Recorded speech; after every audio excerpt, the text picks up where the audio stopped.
All right, welcome to the fourth video of the assembly guide. I like to ramble, sorry in advance. I think most people get over it. If not, mute it, you can figure it out.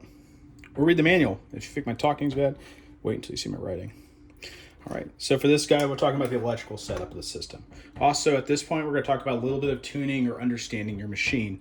So the first thing on the 1100 is that you do not have to go all the way to the hard stop on the underneath. So at the lowest position, when I pull it all the way down, by the way, I put those there for that reason. At the lowest position of the machine, you do not need to go all the way down to that low point. You basically pass the mechanical advantage. You can if you want. You don't have to. My system can handle both of it. But if you are colliding with the motor, and I'm using this sparingly, then you don't have to, and you've set the machine wrong. All right, let's get her started. We're going to start by taking the electrical box. Oh, get that in frame. Electrical box. As you can see, you can mount this on the press. You can put it anywhere you want. Pretty straightforward. This is your electrical cable, 110. The system only draws 8 amps. The fuse on it is a 10 amp fuse. So if you have a bad day and something occurs, and the main system trip fuse does not go off, the box fuse will. The entire system is grounded and wired to an FPA 79 electrical standard for industrial application. There is also on the box an external venting port, which pushes air out. The system is designed to be an enclosed system. It's not a waterproof system, but it is a pretty buttoned up to prevent any potential spillage. I also give you a carrying handle. So let's just start by setting up all the electrical. I do not recommend turning the system on until all electrical is plugged in. It's not the end of the world. The system's only DC. There's no shocky McShock problems. But I, again, recommend doing everything off, the power off. So we're going to start with the motor as I pull all these cables forward because I'm not following my plan. So first off, we'll start with the motor cables. I give you 2 meters of motor cables so you can do whatever you want. They will come rolled up with zip ties on them, and I will also provide wire management. It's up to you to decide what you want. I am not going to give you a wire management plan. You can call me. We can talk about it. I'll tell you the same shit I tell everybody else. Figure it out. You're an adult. We'll start with the main motor cable. This is a 4-pin high-speed barrel connector. We'll plug it into the reverse one on the motor. It only can plug in one way. If you have to force it, there's something wrong. Stop. Don't force it in. Screw the system to connection. There's the connection. Next, we will attach the actual motor controller cable. Again, D-sub connector. As you see the trend here, we connect them and then we screw them together. For the sake of video, I'm not doing the other side. I recommend you do both sides. You'll never touch these again unless you do something stupid. All right. So the motor is connected to the box. Next, what we'll do is we'll hook up our proxes. Top prox is called top, bottom is seat. These will have labels. I do not have labels on the moment because this is mine and I'm lazy. So first we will start with the bottom, which is the seat. If you look on the box, there is a label. You can't see it in the video. You'll plug it in. I will have labels on these. The wires will not be all the way there. They will be shielded and shrouded with shrink wrap. Take the top stroke, plug it into the top one.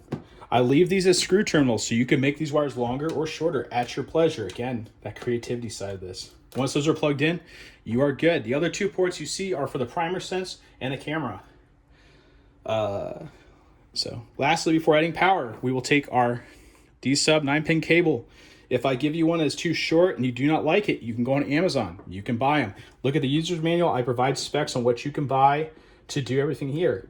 I provide specs on all commercial parts with the idea that if it breaks, you can source your own stuff. It's that whole fix-it-as-you-go problem equation. I do not give out editable code. That is the one thing I do not share. Everything else I do. With the cables screwed into the port and connected, we can now hook it up to the HMI. Take said connector, find the bottom side of the HMI, plug it in.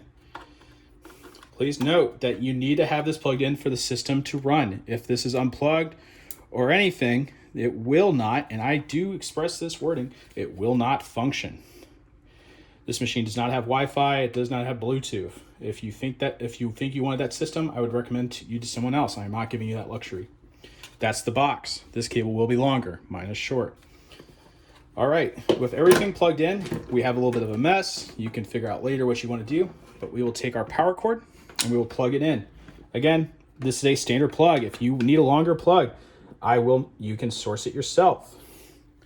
All right, everything's plugged in, everything's good, all connections, everything's good. We will hit the power on. It will illuminate when it's correct. Sounds good. So with all power good, our screen will turn on. You'll get the wonderful illuminated gear with the e-stop. Any problems, period, push it. See how it's pressed? Turn it, unlocks, e-stop. It's fun. This decouples the motor. This will stop all forms of energy immediately and nullify everything outside of the box. So with the e-stop pushed and the system powered on, everything looks good. What we will now do is move to a better view. Bear in mind that I am a one-man show. And we will oh, I know, guys, I'm sorry. We will superimpose the back proxies. You notice how they are illuminated. What that means is there's no connection. And what we need to do now is we drive the system. So this prox is conveniently set up, but what you will do is put the press all the way down to where you want it. And you will push this prox in until that light comes off. You will back it off a little bit and do that. The other thing to check is if you move the press a little bit, does it turn on? With these two sensors, you can set any distance you want. A machine will drive between those for sure. There's some features in the code that we'll cover in another video. Well, now let's move to the next prox. Remember, the e-stop needs to be pressed for this to occur. If the e-stop press, the system will lock. We will push all the way up. I recommend on the 1100 and 1050 is to watch it. And once it fully indexes to its spot, the stop, hey look, this one's set up too. But see how I'm moving it? We go too close, we come out. I'm gonna push just a hair in. There will be retaining nuts on these. And then I pull down just a little bit. It makes connection. With that, our sensors are set up. So, our sensors are set up. Now, what we can do is test drive it. And I'll show you on the screen. Remove e-stop, hit big gear, go to teach, stroke set up, start. And there we go. It's louder because my microphone is close.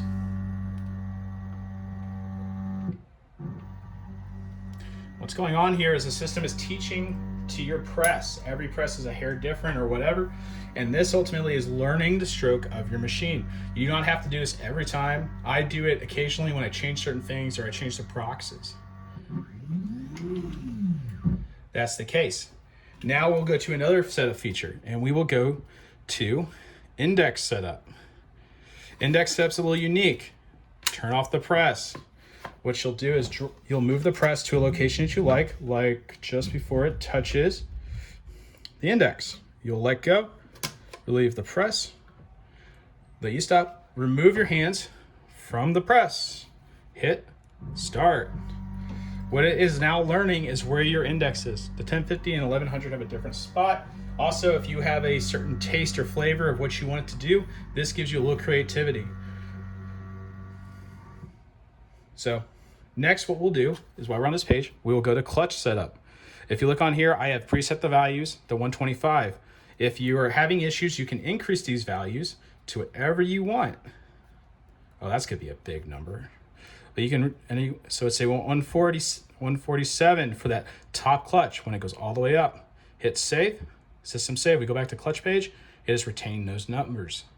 All right, hit back arrow. Camera setup we'll cover differently.